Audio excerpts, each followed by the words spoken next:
এটা ছিল অষ্টমীর দিন। আর অষ্টমী মানে তো ভাই শাড়ি পরতেই হবে।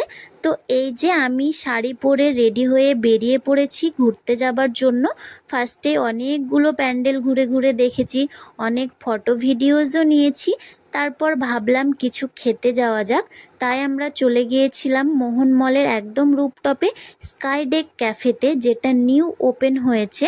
আর এখান থেকে বাইরের ভিউটা এত সুন্দর, মনে হচ্ছে পুরো শহরটাই এখান থেকে দেখা যাচ্ছে।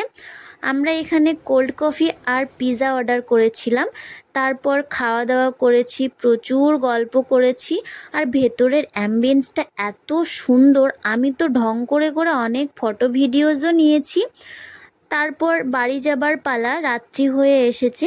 তো আজকের ব্লগটা এই পর্যন্তই। কেমন লাগলো অবশ্যই জানাবে। দেখা হচ্ছে নেক্সট ব্লগে। Bye, love you.